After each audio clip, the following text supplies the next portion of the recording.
हाँ भाई, last class में अपन लोगों ने सेंट्रल टेंडेंसी को कंप्लीट किया था और मैंने आपके लिए डाउट छोड़े थे क्वेश्चन नंबर 210 से टिल लास्ट तक। ठीक है, 210 से टिल लास्ट तक छोड़ा है ना, या और कुछ छोड़ा है? नहीं, उतना ही छोड़ा है। तो अपन एक काम करते हैं, पहले तो सारे क्वेश्चंस ले लें या डाउट्स ले लें? बोलो, सारे ले लेते हैं अपन, है ना? Yes, very good. लड्डू प्रसाद जितना मिल जाए कम है। यस यस, ठीक है ना? चलो,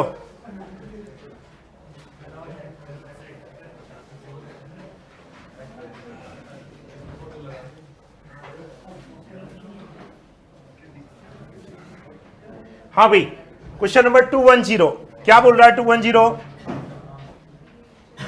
the quantity are in ratio, क्या आंसर बोलेंगे? एक बात अच्छे से अब सुनना मेरी बात को, वर्ड एक जैसे दिखेंगे और आंसर्स अलग अलग आते हुए नजर आएंगे। ये सब किस पर काम करता है? मैंने हमेशा कहा ऑप्शंस पे काम करता है। अभी आपसे बोला है in the quantity are in ratio. Ratio word बहुत जगह पढ़ने को मिलेगा, लेकिन सही जगह उसके जीएम के हैं। लेकिन पेयरिंग में होता तो हम एम भी ले लेते। यस, इसलिए मैं आपको ये कहता हूं कि ऑप्शंस को जरूर ध्यान से देखो, क्योंकि आपको इन तीनों के कंपैरिजन में बात कर रहा है तो जीएम, तो जीएम। अब इसी समय 212 पर आ जाओ, are called ratio averages, AM and GM. मतलब आप देखिए, रेशियो के बारे में ही बात कर रहा है वो। किसके बारे में बात कर रहा है? रेशियो के बारे में ही बात कर रहा है। तो आपको आंसर्स को लेते समय बहुत अलर्ट रहना है, आप किससे कंपैरिजन कर रहे हो। इसीलिए कई बार स्टूडेंट मुझे कहते हैं कि सर हम थ्योरी रीड कर लें तो काम चल जाएगा क्या? नहीं सर, खाली थ्योरी रीड करने से हमारे यहाँ काम नहीं चलता। उसी के साथ साथ आप क्वेश्चंस को भी देखो, वो क्वेश्चन कैसे कैसे पूछ सकता है, क्या क्या ऑप्शंस दे सकता है। ठीक है ना? क्योंकि थ्योरी अगर आपने रीड कर ली, थ्योरी आपने रीड कर ली तो आपको केवल एक ही चीज पढ़ने को मिलेगी, राम दशरथ के बेटे थे। लेकिन ऑप्शन में लक्ष्मण के बड़े भाई का नाम भी पूछा जा सकता है, भरत के बड़े भाई का नाम भी पूछा जा सकता है, सीता के पति का नाम भी पूछा जा सकता है, कौशल्या के बेटे का नाम भी पूछा जा सकता है, और आंसर इसी तरह से हैं। आपको मैं ये बात क्यों समझा रहा हूं? क्योंकि अगर आपने इस बात पर थोड़ा सा अटेंशन नहीं रखा तो कभी कभी रिजिड होने के कारण से हमारे यहाँ वो 1 मार्क्स तो जाता ही है, 0.25 और लेकर जाता है। उस 0.25 से बचना है तो आपको यहाँ पर क्वेश्चंस पर भी साथ ही काम करना होता है। यही कारण है कि 286 तक के थ्योरी के बहुत सारे क्वेश्चन आपके लिए बनाए गए। कई बार हमें लगता है भी ये क्वेश्चन रिपीट हो रहे हैं, फिर भी हमने डाले इसीलिए। और आपको एक दूसरा सरप्राइज बताऊं, इस 1 से 286 में थ्योरी के क्वेश्चन ऑन एन एवरेज नहीं के बराबर आए हैं। अगर मान लो 1-2 क्वेश्चन आ गए तो उसको आना नहीं कहते, फिर भी ये डाले गए। क्यों? क्योंकि आपको यहां पर कॉन्सेप्चुअली स्ट्रांग बनाने की कोशिश की जा रही है कि आपका दिमाग एकदम क्लियर रहे। ठीक है ना?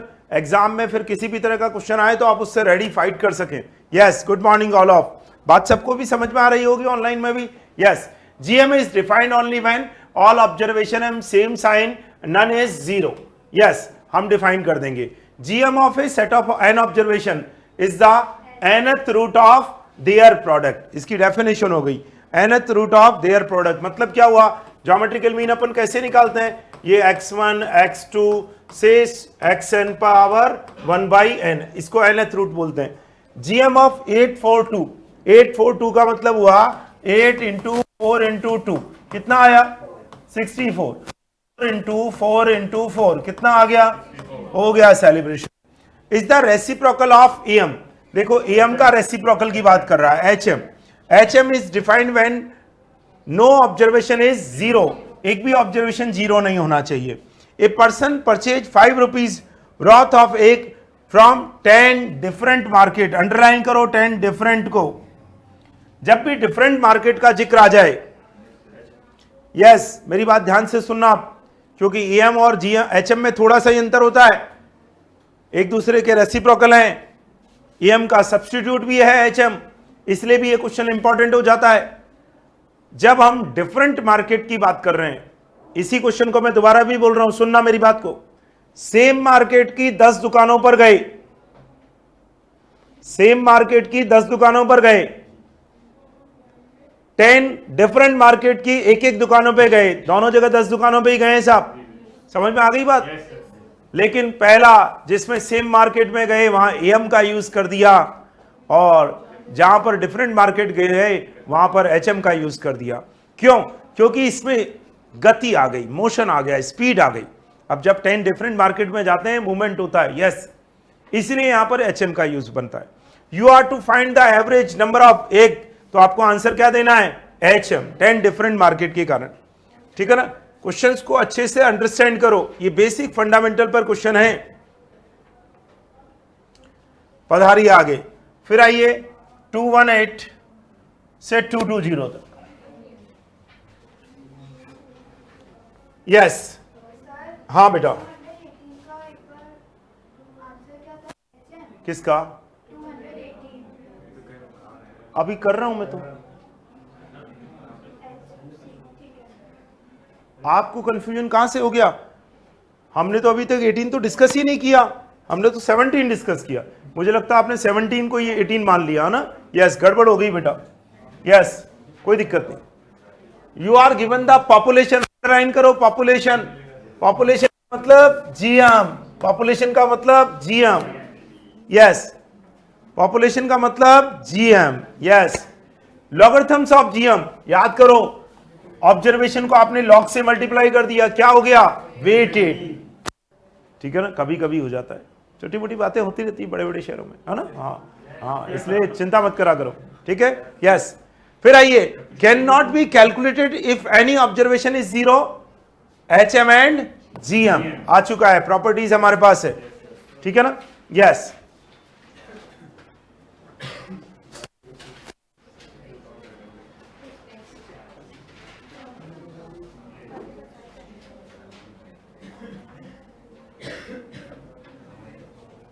चलो बोर्ड पर देखते जाओ, क्वेश्चंस होते जाएंगे, घबराओ मत। फिर भी किसी को डाउट रह जाए तो लास्ट में और डिस्कस कर लिया करो, पैनिक होने की जरूरत नहीं है। और कभी बीच में तो बिल्कुल हमेशा रिलैक्स रहो, बाद में खूब सारा टाइम मिलता है, उस समय अच्छे से बात करो। इज गुड सब्स्टिट्यूट, अंडरलाइन करो सब्स्टिट्यूट, याद करो सब्स्टिट्यूट मैंने किसको बताया था? एचएम को। Is used when rate of growth, underline करो रेट ऑफ ग्रोथ किस में आता है? जीएम में। For calculation of speed and velocity, HM में। ए पर्सन ट्रेवल, ये तो हमने कर लिया था शायद, 24 किलोमीटर पर आवर और 30 किलोमीटर पर आवर। 468 का जीएम बोला था, हमने निकाल लिया था 5.77। ये क्वेश्चन भी हमने क्लासरूम में कर लिया था भाई, है ना? ये सारे क्वेश्चन क्लासरूम में हो गए थे, तो इनको दोबारा करने की जरूरत नहीं है। फिर देखो, आई थिंक ये सारे क्वेश्चंस भी हमने क्लासरूम में करे हैं ना? हाँ, ये तो केवल आपको दिखाने भर के लिए आ रहे हैं। मैंने कहा ना आज का सेशन खाली 10 मिनट का ही है। यस, ये भी हमने कर लिया था 2.9, ये भी हमने कल कर लिया था 70, ये भी हमने कर लिया था 2n+1, और ये भी कर लिया था 583.33 kilometre per hour. Okay, yes, ये सारे क्वेश्चंस लास्ट क्लास में हम कर चुके।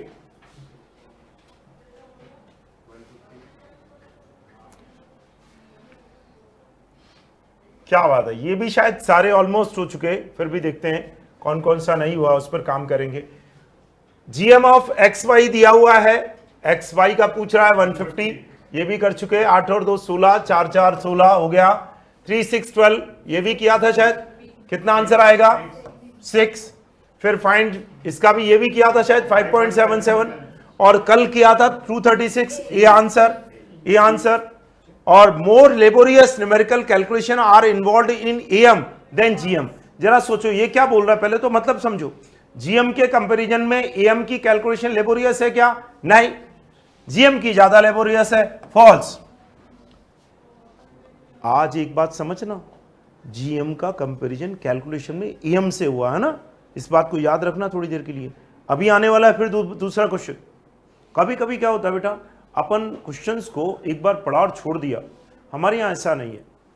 फर्स्ट डे से मैं आपको एक एक चीज जो मार्क करा रहा हूँ वो बड़ी इंपॉर्टेंट है। इसीलिए आपने देखा मैंने कभी भी बोर्ड पर सारे क्वेश्चंस क्यों लेकर आ रहा हूँ, उसके पीछे का रीजन यही है। नहीं तो मैं आपको फर्स्ट डे कह सकता था आंसर मार्क कर लो, सब सही है, एकदम करेक्ट। डाउट्स लगा तो डिस्कस कर लेंगे, नहीं, क्योंकि आपको एक से दूसरे क्वेश्चन का लिंक यहां मुझे समझाना है। वो अगर आपने समझ लिया तो ये लाइफ टाइम के लिए आपके हो जाएंगे, दिक्कत नहीं आती। अब आप देखो जरा 236 को तो कल हमने एक्सप्लेन किया था।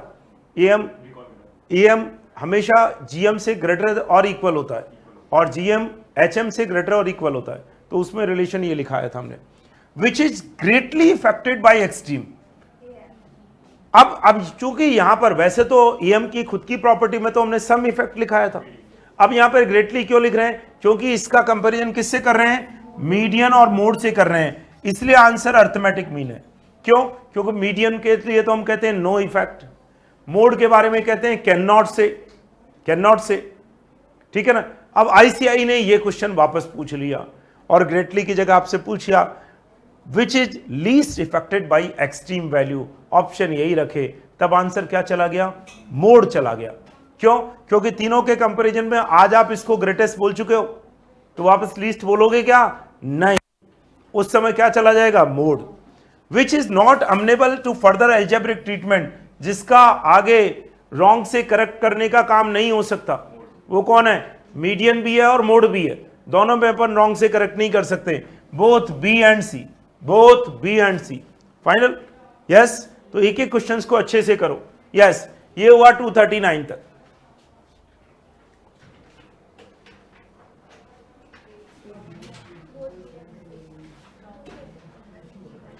आप ये ध्यान रखो कि हम कब किसका कंपैरिजन कर रहे हैं, किससे कर रहे हैं। देखो भाई, अब यहां पर most reliable central value mean median mode से कौन कंपैरिजन करें तो कौन आएगा बेस्ट? मीन। कौन है? मीन। जो बेस्ट मेजर का अवार्ड जिसके पास है वही रिलायबल होगा।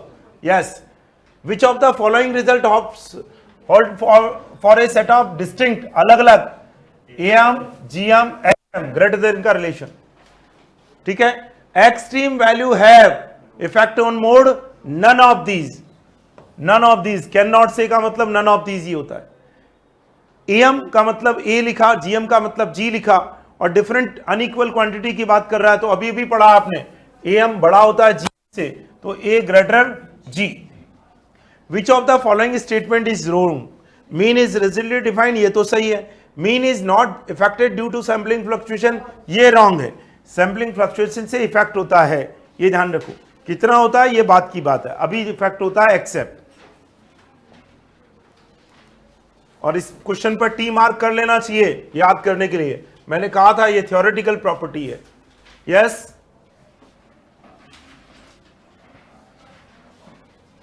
फिर पधारो जरा 245। Which of the following statement is true? Usually mean is the best measure of central tendency, very good, answer आ गया पहली बार में। The presence of extreme observation does not effect median, clear cut answer है सब। The most commonly used measure of central tendency is AM. Which of one of the following is not uniquely defined? Mode. कई बार uniquely defined नहीं होता, कई बार दो mode हो जाते हैं, तीन हो जाते हैं। Which of the following measure of the central tendency is difficult to compute? GM. अब आ गया difficult वाला, GM. Which measure central tendency consider finding average rate? Average rate, बोलो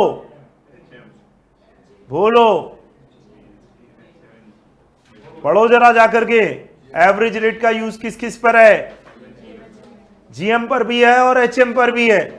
यस, याद रखो answer both B and C. Weighted average are considered all the observation not of equal importance. इसका answer तो मुझे लगता है अपन ने बहुत पहले दे दिया, पहले क्वेश्चन नंबर 20 से 25 के बीच में दे दिया अपन ने। मतलब सारे क्वेश्चंस हमारे सिस्टम से ही हैं, उसके अकॉर्डिंग काम करना चाहिए।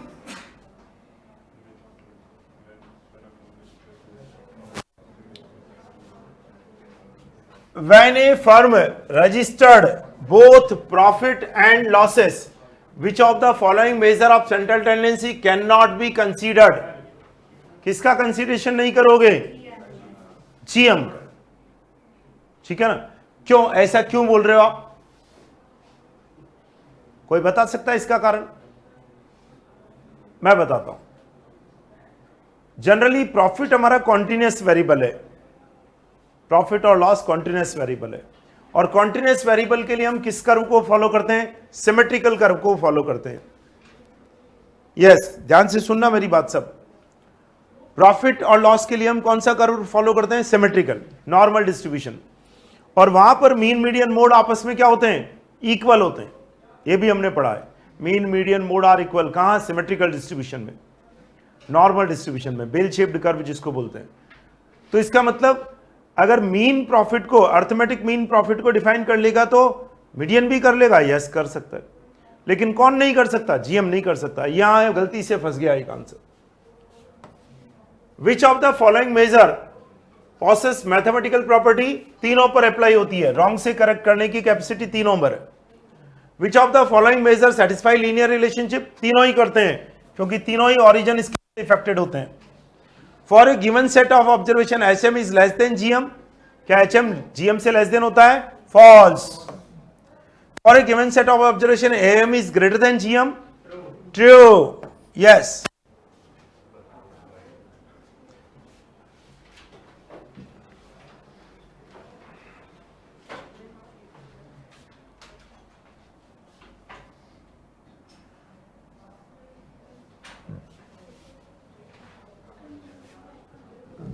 चलिए भाई, calculation of GM is more difficult than AM. याद करो, अभी थोड़ी देर पहले एएम जीएम का आंसर कैलकुलेशन पर पूछा था हमसे, याद करो, है ना? हाँ, ये वाइस वर्सा क्वेश्चन पूछ रहा आपसे। पहले बोला कि एएम में ज्यादा न्यूमेरिकल मतलब लेबोरियस कैलकुलेशन होती है, हमने कहा नहीं। इसका मतलब कंपैरिजन किस किस का होता है? एएम का और जीएम का। Yes, calculation of GM is more difficult than AM. Has limited use. HM can be calculated from a frequency distribution with open end. Open end किस में आता है? Median में. The value of items are taken in consideration of in the calculation. सारे items का use किस में होता है? Mean में. The value of extreme item do not influence the average in case of median. In a distribution with a single peak, moderate skewness to the right, it closer to the concentration of the distribution in case of, कोई बताएगा? आपको याद हो, सब लोग जाओ जरा page number 15.5 पर। यस, सब लोग पहुंचो पेज नंबर 15.5 पर। हाँ, रुकने से काम नहीं चलेगा, पहुंचना पड़ता है उसके लिए। पहुंच गए क्या? वहां पर आप देखिए, दो डायग्राम बनाए, लास्ट वाले दो, और दोनों के अंदर लास्ट के दोनों डायग्राम में क्या हो गया? क्या हो गया उसमें? क्या हो गया पीछे ऑप्शन में? ठीक है, अभी डिस्कस कर लेंगे। ठीक है, अभी कर लेंगे, चिंता मत करो। अरे सही तो दे रखा है, एचएम लेस होता है कि नहीं होता है? यस, सही होता है, सही दिया है। एचएम छोटा होता है ना जीएम से। यस, ठीक है। सबसे इंपॉर्टेंट, जरा दो डायग्राम देखो लास्ट के, दिख गए दो डायग्राम? और उन दोनों डायग्राम में क्या बताया गया है कि एक में मीन बड़ा है, दूसरे में मोड बड़ा है, लेकिन दोनों के पास में कौन है? यस, सृष्टि, प्रिया, हो गया क्वेश्चन? हाँ, दोनों के पास में कौन है? मीडियन। इसका मतलब वो राइट में हो या लेफ्ट में हो, सेंट्रल जो कंसंट्रेशन बन रही है उसके क्लोजर में कौन बनेगा? मीडियन बनेगा। यस, कभी कभी वो यहां पर राइट लिख देगा, कभी लेफ्ट लिख देगा। आपको राइट और लेफ्ट से घबराना नहीं है, आंसर दोनों ही सिचुएशन में क्या आएगा? मीडियन। यस, फिर पधारिए जरा 263। चलिए, अब आइए क्या लिखा है? Is useful in averaging ratios, rate, percentage, तीनों का यूज किस में होता है? जीएम में। जीएम में, बात समझ में आ गई? तीनों का यूज किस में होता है? जीएम में। GM is useful construction of index number, true. When the distribution is symmetrical, mean, median, mode are equal, coincide, identical, reversible. Mean, median, mode are equal for normal distribution. देखो इस curve का नाम bell shaped भी है, इसका नाम normal भी है. यहां पर मीन, मीडियन और मोड आपस में क्या हो जाते हैं? इक्वल हो जाते हैं भाई. क्या हो जाते हैं? इक्वल हो जाते हैं. ठीक है, इसी को सिमेट्रिकल कर्व भी बोलते हैं, नॉर्मल कर्व भी बोलते हैं, बेल शेप्ड कर्व भी बोलते हैं. Most frequency distribution has been observed the three measure of central tendency, mean, median, mode, obey the approximate relation, provide the distribution is not very skewed. क्योंकि हमने asymmetric पर तो कोई बात की ही नहीं है, सिमेट्रिकल पे तीनों बराबर होते हैं. इसका मतलब थोड़ा सा आटे में नमक जितना गड़बड़ होना चाहिए तो हम ये कैलकुलेशन कर सकते हैं. ठीक है ना. प्योर आटे में कुछ नहीं होगा तो उसमें कुछ होगा क्या? नहीं, वो तो सिमेट्रिकल हो गया. ठीक है. Is not much affected by fluctuation of sampling. पहले तो इस क्वेश्चन पर टी मार्क करो. ये क्वेश्चन किसका है? थ्योरी का. और आंसर क्या है इसका? GM. याद रखना है इसको, है ना, याद रखने वाला क्वेश्चन है ये. यस, सृष्टि प्रिया, हमने आपकी आवाज सुन ली बेटा. यस, हाँ, वो एक्चुअली उसी क्वेश्चन के लिए मार्क किया 255 के लिए. हाँ, जब फ्लो में होते हैं ना तो क्वेश्चंस कई बार ऊपर नीचे लग जाते हैं. अलर्ट रहना जरूरी है, इसीलिए हम कहते हैं जागते रहो. हाँ, yes, extreme value have effect on mode, none. क्या बोला है? None. Extreme value effect on median, no. Clear cut है इसलिए. Extreme value effect on EM, some. Extreme value have effect on HM, greatest. In the distribution as open-end classes, median. In the distribution wide range of variation, median. देखो ये partition value के खानदान का है, इसलिए answer median आ रहा है. नहीं तो इसका अप्रोप्रिएट आंसर पार्टीशन वैल्यू भी हो सकता था, इसका अप्रोप्रिएट आंसर डिस्पर्शन भी हो सकता है. ठीक है ना. ये बातें अपने को समझनी है. चूंकि 4 ऑप्शंस में सब जगह मीन, मीडियन, मोड के कंपैरिजन में ये सारे सवाल पूछे जा रहे हैं, इसलिए सबसे का आंसर मीडियन जा रहा है. नहीं तो आपको ये समझ में आना चाहिए क्योंकि पार्टीशन वैल्यू या क्वांटाइल को हमने किससे डिफाइन किया था? इक्वल पार्ट्स में डिवाइडेशन से. और वो इक्वल पार्ट एक जगह तो नहीं होते, सब अलग अलग जगह होंगे. तो वाइड रेंज ऑफ वेरिएशंस की जो स्टडी है वो हम इसमें कर सकते हैं. बात समझ में आई ना. Is used when sampling variability should be least, mean में होती है. और साथ में मार्क करो ये क्या है? थ्योरेटिकल है, क्योंकि 277 इसी का क्वेश्चन पूछा जाने वाला है अभी. Yes,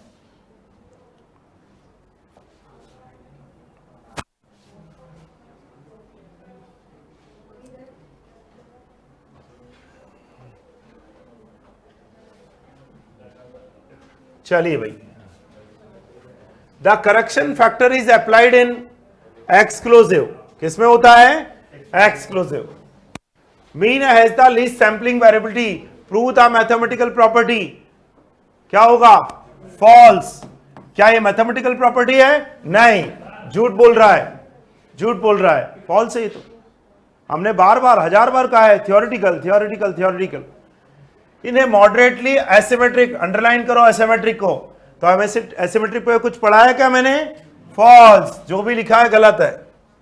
in particular help in finding out the variability. देखो मैंने अभी भी बोला था कि मीडियन की बजाय आंसर क्या होगा? फिर डिस्पर्शन हो जाएगा.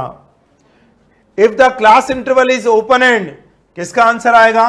And it then it is difficult to find. अब यहां पर रुक जाओ, इस जगह पर बड़ी डिबेट है आजकल. क्यों? क्योंकि ICI ने अभी इसका आंसर चेंज कर दिया. तो आप इस क्वेश्चन पे H मार्क करो, होल्ड. होल्ड का मतलब यह है कि अभी आंसर इसका कंसिडरेशन में है, हम लोगों ने भेज रखा है, वो वहां से रिप्लाई आएगा, तब तक कैसे आंसर आएगा? क्योंकि ICI ने अपनी जगह पर, हमारा आंसर तो क्या था? EM. ICI ने क्या किया? एक बार तो फ्रीक्वेंसी दे दिया, एक बार बोथ दे दिया. इस हिसाब से तीनों ही आंसर सही लगते हैं. क्यों लगते हैं?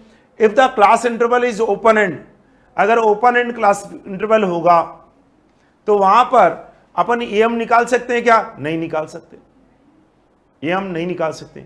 हालांकि ओपन एंड क्लास इंटरवल में फ्रीक्वेंसीज देखी गई है, लेकिन जरा सोचो कोई कंस्ट्रक्शन कर रहा हो तो उस समय कौन सी फ्रीक्वेंसी कहां जाएगी, ऑब्जर्वेशन कहां जाएगा, ये भी नहीं बताया जा सकता। इसलिए इस पर अभी कंफ्यूजन है। अभी जब तक आंसर नहीं मिलता तब तक तो बी आंसर जो हमने बीएसआई में दे रखा वो मार्क करो। चेंज आएगा तब हम बता देंगे। वैसे मई 2023 तक डेफिनेटली चेंज आ चुका होगा, जो भी क्लियरिफिकेशन आ चुका होगा, इसलिए आपके बैच के लिए ज्यादा टेंशन नहीं है। और ये क्वेश्चन कल हमने किया था, यस 281, ठीक है। चलिए पधारिए जरा।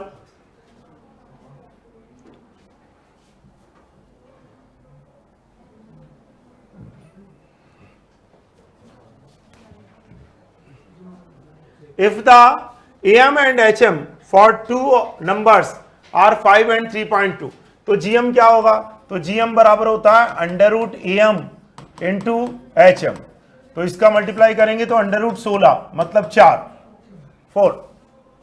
इफ द अर्थमेटिक मीन और ज्योमेट्रिकल मीन दिया हुआ है, HM पूछ रहा है, अपन जानते हैं GM स्क्वायर बराबर क्या होता है, AM इंटू HM, और GM का स्क्वायर मतलब 16 का स्क्वायर बराबर 64 इंटू HM, मतलब HM बराबर 256 अपॉन 64, कितना आ गया 4।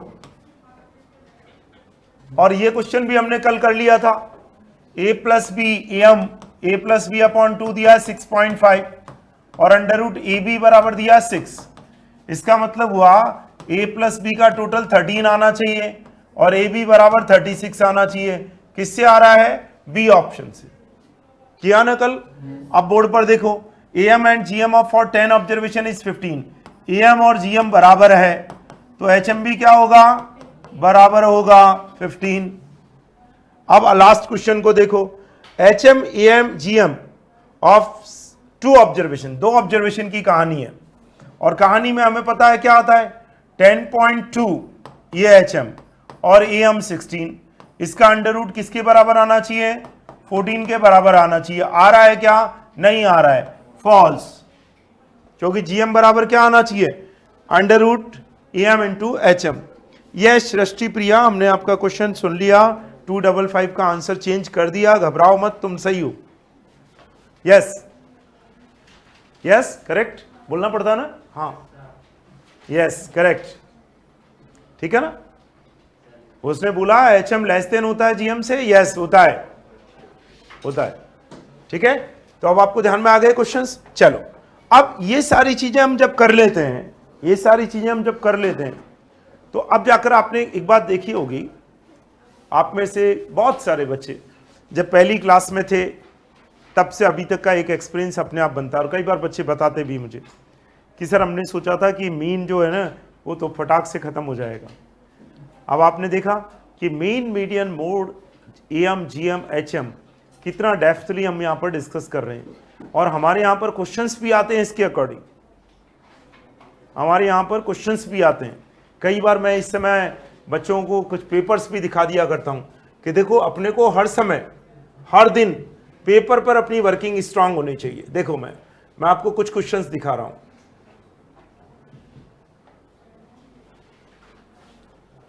अब ये पेपर है, ये लेटेस्ट पेपर है, लेटेस्ट, ठीक है। मैं ये नहीं कर रहा हूं कि आप इसको सॉल्व करो, मैं आपको ये समझाने की कोशिश कर रहा हूं कि यहां पर क्वेश्चंस आए हैं। Mean is calculated when the value in series do not have equal importance. अगर इक्वल इंपॉर्टेंस नहीं है तो वो क्या हो जाता है, वेटेड हो जाता है। आई थिंक आपको यही पढ़ाया हमने। और देखो यहां पर आंसर में अर्थमेटिक मीन, हार्मोनिक, ज्योमेट्रिक और वेटेड, आपका ये ऑप्शन जाता है। ये इसी साल का पेपर है, अभी का मई में हुआ ना वो paper. The coefficient of deviation based on 25th और 75 परसेंटाइल, मतलब ये Q1 की बात कर रहा है और Q3 की बात कर रहा है। Q1 और Q3 निकाल सकते हैं और सॉल्व अपन कर सकते हैं। Which one of the following is not major of central tendency, इसमें से मेजर ऑफ सेंट्रल टेंडेंसी कौन सी नहीं है। मैं आपको यह भी समझाना चाह रहा हूं कि बहुत हैवी क्वेश्चंस नहीं आते हैं ना। Is seller of purse keep the purse in 7 boxes levels from 1 to 7, at the end of a day, the found that J labels box contain J pearls. The average number of pearls per box is, चूंकि आपके पास कुल 7 box थे, कितने थे 7, तो और वो number भी क्या थे 1 to 7, तो यार नेचुरल नंबर का मीन तो आपको आता ही होगा 7 + 1/2। मुझे लगता है आंसर उसी से आ जाएगा, ज़्यादा सोचने की जरूरत ही नहीं थी। लेकिन क्या है कि बच्चे जिन्होंने ज़्यादा सोचा उनका सेलिब्रेट नहीं हुआ, जिन्होंने मेरे जैसे कम सोचा आंसर आ गया। अब देखो इसमें आपको यहां पर रॉन्ग से करेक्ट वाला क्वेश्चन करने को कहा है, करेंगे थोड़ी हिम्मत करके, करना शुरू करो इसको, अभी करो सब। चांस मिला है, ऐसा चांस आपको नहीं मिलेगा। यस, ऑनलाइन वाले भी करेंगे अभी इस क्वेश्चन को। क्वेश्चन नंबर 65,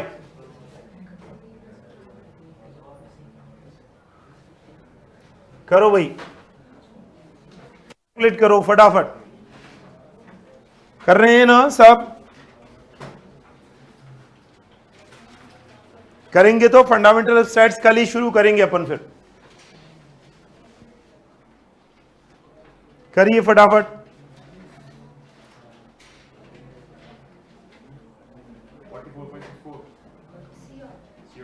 करो करो, बहुत सारे बच्चे करेंगे अभी तो।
कर रहे हैं, करने दो। हो गया? Yes, very good. मतलब कर रहे हैं, अपने को पता लग गया मीन दिया हुआ है 45 इंटू 100 करना था सिंपली, और ये सारा काम कैलकुलेटर पे करना चाहिए अपने को। देखो लिखना किसी को दिखाना नहीं है। was discovered that the marks of 2 students were misread instead of, तो अपने को क्या करना है, इनको हटाना है और इनको प्लस करना है सिंपली। और ये सारी कैलकुलेशन करने में आपको मुश्किल से 20 से 30 सेकंड लगेंगे। यस, कोई डाउट किसी को? चलो अगला क्वेश्चन करो। थर्ड क्वार्टाइल्स क्या निकालना है सर? थर्ड क्वार्टाइल निकालो फटाफट,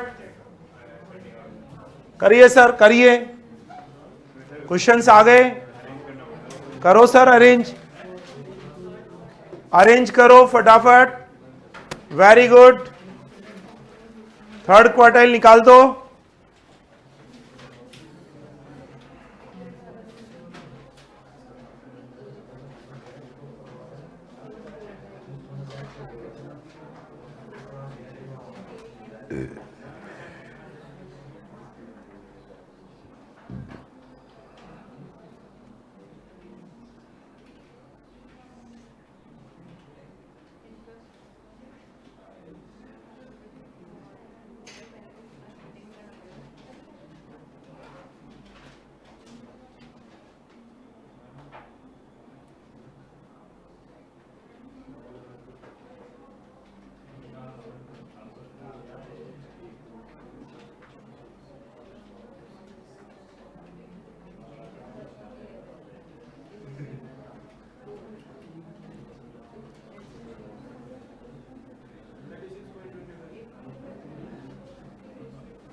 हाँ भाई, हो गया क्या?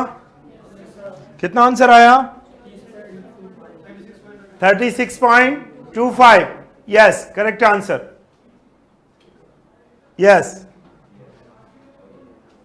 अब आपने देखा कि अगर आप इस समय से, मैं बार बार क्यों कहता हूं 10 ईयर पे काम करने की आप सबको, इसीलिए कहता हूं कि जब अपन कोई चीज को स्टडी मैट में कर रहे होते हैं और जब एग्जाम के क्वेश्चन हम करना शुरू कर देते हैं, इसका मतलब हमारा सेल्फ कॉन्फिडेंस अपने आप ही प्लस हो जाता है कि हमें ये क्वेश्चंस आते हैं, हम कर सकते हैं इस पर काम।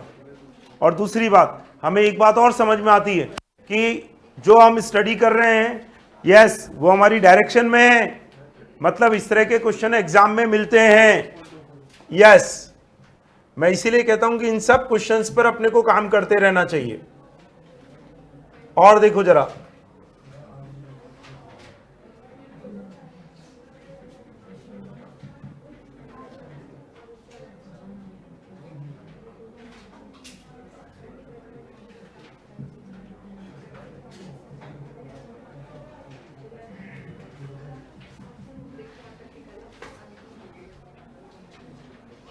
यस, क्वेश्चन नंबर 67 देखो जरा, कर पाते हो क्या?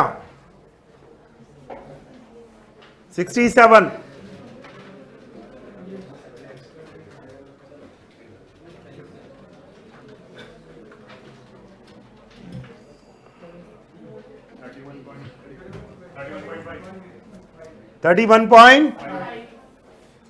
यस, कोई डाउट किसी को? Question number 66।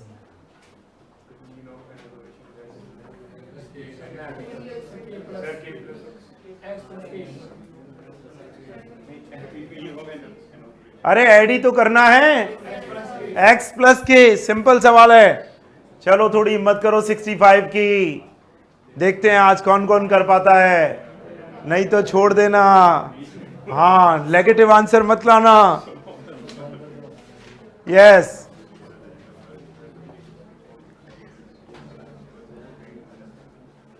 इनके सॉल्यूशन तो आप हमारे सॉल्यूशन पीडीएफ से देख सकते हैं बेटा, और 10 ईयर हमारा पूरा सॉल्व भी है यूट्यूब पर, मेरे टेलीग्राम चैनल पर भी डाला हुआ है, सब कुछ है, तो आप कर सकते हैं उनको।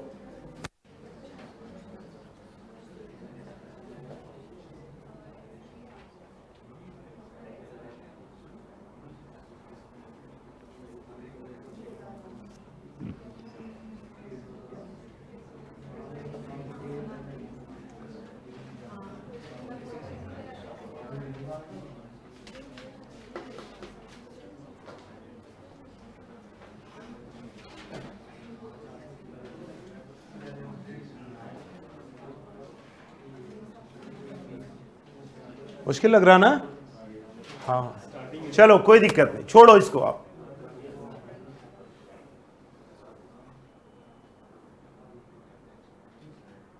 What is the average amount interest per year which the company had to pay during this period? किस पे निकालना है? इंटरेस्ट वाले का एवरेज निकालना है, इंटरेस्ट का ही निकालना है ना, इंटरेस्ट का निकालना है, निकालो जरा।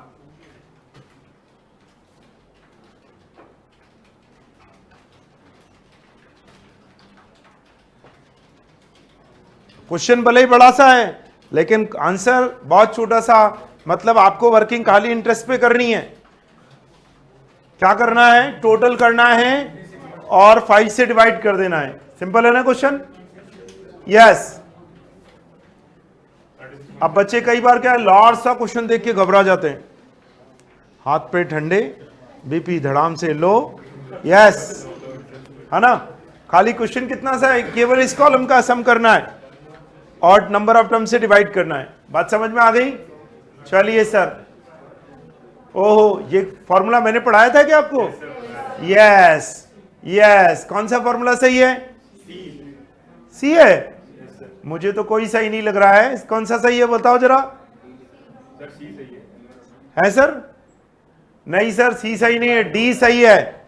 n1/h1 होता है, n2/h2 होता है, एलसीएम होगा तो कहां चला जाएगा? ऊपर। देखा कितना दिमाग का खेल है। फॉर्मूला ही सॉल्व करवा दिया आपसे, फॉर्मूला ही सॉल्व कराया ना।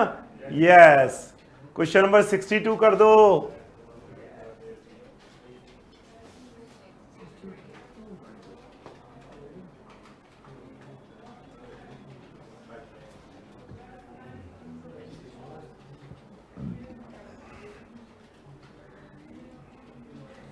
है इंटरेस्टिंग क्वेश्चन?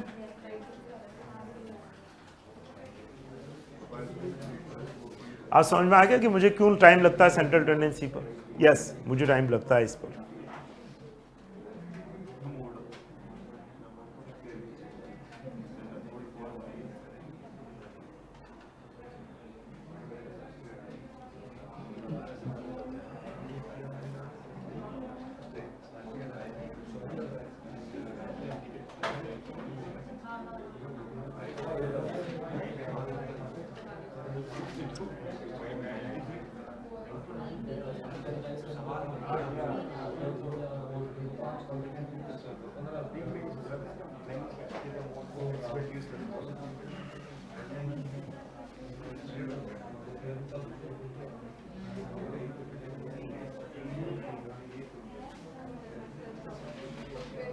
सर 93 आ रहा है?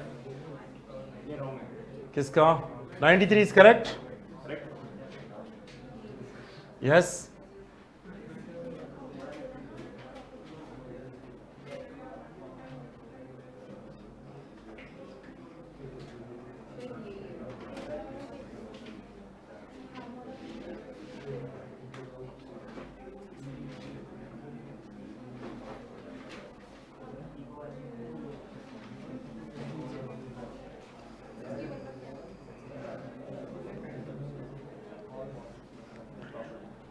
हाँ भाई, हो रहे हैं क्या questions?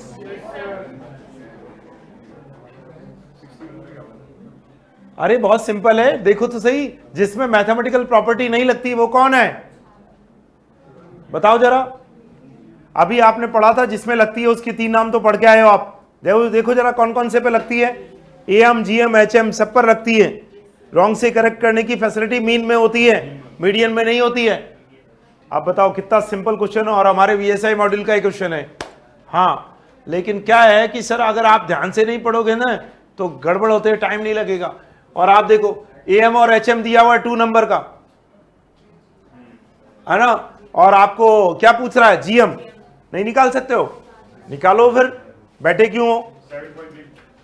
Yes yes, very good. Online में भी सब अच्छे से कर रहे हैं, कल्पना, सान्या, परीश, तृप्ति, संचित।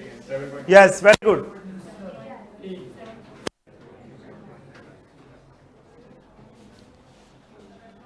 ठीक है।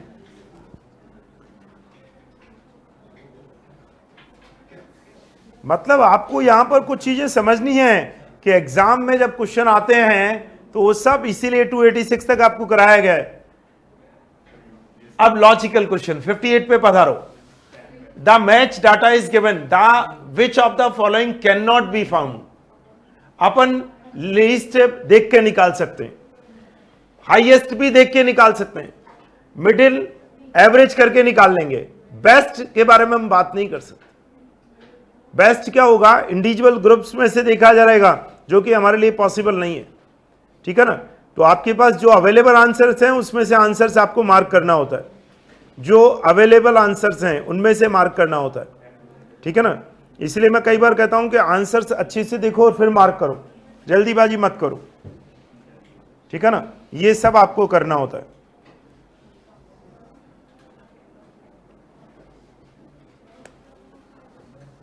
चलो अब थोड़ा सा इसको, अरे वाह बड़ा अच्छा क्वेश्चन, ट्राई करना चाहो तो करो। क्वेश्चन नंबर 55 करो, इसको सब करेंगे। एचएम दिया हुआ है ए और बी का, एचएम दिया हुआ है सी और डी का, और एचएम पूछ रहा है ए बी सी डी का। बड़ा अच्छा क्वेश्चन है। यस, स्पेशल क्वेश्चन आप सबके लिए, इस स्पेशल बैच के लिए।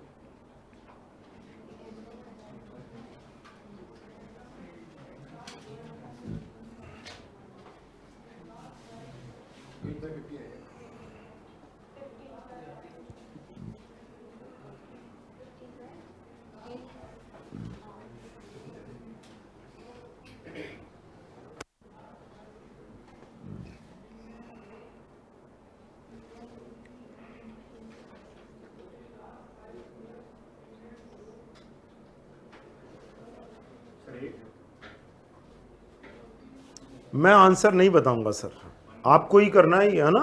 हाँ, और नहीं तो आज ही जाकर के 10 ईयर का सॉल्यूशन देखो सब। मई 2023 वाले हो आप सब। हाँ, अभी से वर्किंग होनी चाहिए हमारी, अभी से वर्किंग चाहिए सबकी।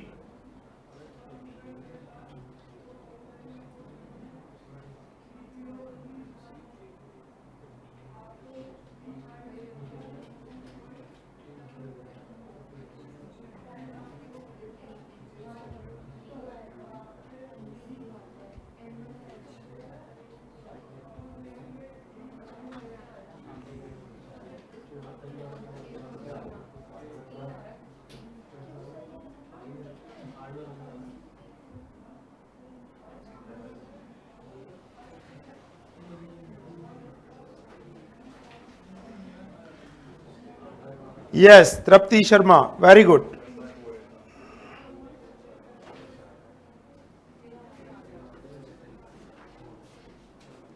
अब चलो मान लो जो सामने बैठे हैं उसमें से कुछ हिम्मत कर रहे हैं, कुछ नहीं कर पा रहे हैं, तो हम ये पेपर देख रहे हैं। मान लो इतने सारे में एक नहीं हुआ तो नहीं हुआ, समझ में आती है ना बात। कॉन्फिडेंस की बात ये है कि अभी हमारे पास टाइम है, हम उसको करें, ठीक है ना। ये चीज आपको फाइनल करनी है, ये चीज आपको रोज समझनी है कि हर दिन की वर्किंग में कुछ नया सीखो और कुछ नया करो। आपने देखा कि ये सारे 286 तक का जो टाइम लगाया वो इसीलिए लगाया गया है। अब आपको ये करना आना चाहिए फाइनल, ठीक है ना। कल के क्लासरूम से हम शुरू करेंगे फंडामेंटल स्टैट्स। ये बड़ा इंटरेस्टिंग चैप्टर है, इसको ब्रीफ में 1 मिनट में कर रहा हूं। ये चैप्टर हर महीने में स्कोरिंग है। क्यों? क्योंकि इससे कुछ तो मैक्सिमम यू कह सकते हैं 90% थ्योरी के क्वेश्चन आते हैं, जिसमें पढ़ते समय आपको मेरी हेल्प की जरूरत है, पढ़ने के बाद नहीं, मतलब मेरे पर डिपेंडेंट नहीं हो। दूसरा, इसमें कैलकुलेशन के लिए बिल्कुल फिक्स है हमारे पास 20 से 30 क्वेश्चन ही आज तक हमारे पास हैं, और वही एग्जाम में पूछ रहा है, वही एग्जाम में पूछ रहा है, मतलब न्यूमेरिकल भी फिक्स हो गए।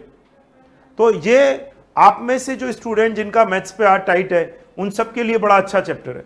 और क्वेश्चन का ट्रैक इतना इंटरेस्टिंग, लगभग 8 क्वेश्चन का ट्रैक है। 8 क्वेश्चन कम नहीं होते, 20% क्वेश्चन आएंगे इसमें से, और 20% क्वेश्चन अपने आप में इंपॉर्टेंट हो गए।